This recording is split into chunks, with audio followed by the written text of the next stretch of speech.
how the cell cloning can be done. Now what will we do to prevent your cell cloning? The MIN number often can be dialed from other wireless or wireline networks. Right? This number differs from the electronic serial number, which is unit number assigned by the phone manufacturer. So MINs and ESN can be checked electronically to help prevent fraud.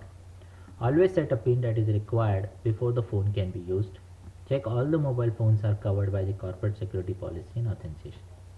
See, these are the 5 points actually to prevent the cell phone cloning.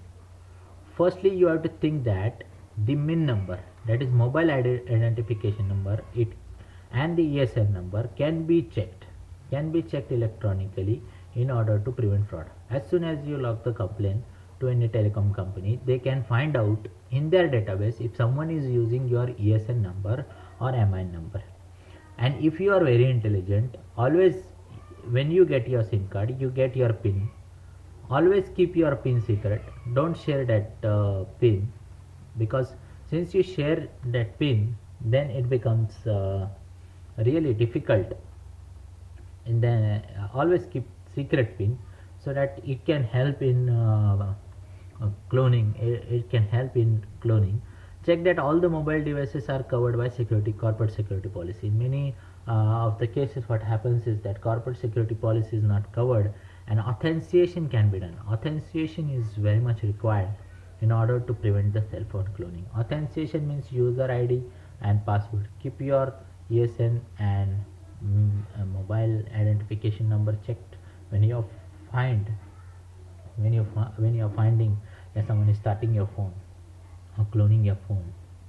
Always set a PIN, and always find whether you in corporate security policy is there.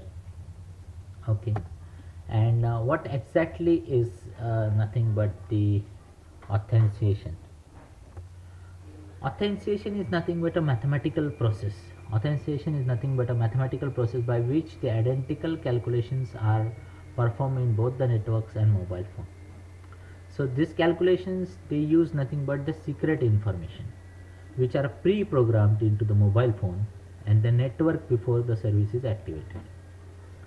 So cloners have no access to this information, and therefore they cannot get the same result to the calculation. This legitimate phone will provide some calculated result as the network.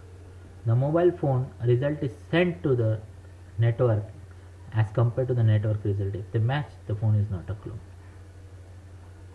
So example, what you say exactly, authentication is nothing but like a captcha code only. See, whenever it is nothing but it's like a mathematical process only, by using identical calculations. For example, you have designed your some code, right, which will be used for authentication purpose, right, for the authentication purpose. Now what's the problem? That the cloner doesn't know what is your authentication code, right? Now whenever you dial the phone, whenever you dial any number, that authentication would be required, and your authentication and cloner's authentication will be different, right? So whenever cloner will dial the same call, he will not be able to make that call, or he'll not be able to clone your mobile. So since you know you have done your authentication, that will actually help in providing the authentication will really help in providing better security to your mobile phone. That's why always keep your authentication codes as secret, never share it with anyone, because it becomes really difficult. And so we'll take the concluding part. Presently, cellular phone industry relies on common law of fraud and theft and in-house countermeasures to address cellular phone fraud. Because this cloning was done late in 1990s, and many of the scientists have also found out the solution how the mobile phone clan can be avoided. Mobile phone cloning in initial stages in India, it was so preventive that India learned from United States that due to that loss which was occurred of $600 to $900 million, India learned from that step and India avoided the mobile phone cloning cases. And the enactment of legislation to prosecute claims is not viewed as a priority. However, it is very essential the intended mobile criminal legislation are comprehensive enough to incorporate cellular phone fraud as a specific crime. So India should come up with some concluding laws so that it can help avoid this kind of crimes of cellular phone cloning, and a bigger penalty of imprisonment as well as some monetary penalty should also be given to the person cloning who is cloning. So monetary policy, monetary penalty as well as the imprisonment penalty should also be given.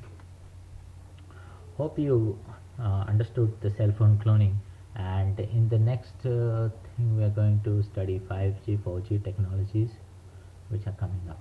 Thank you.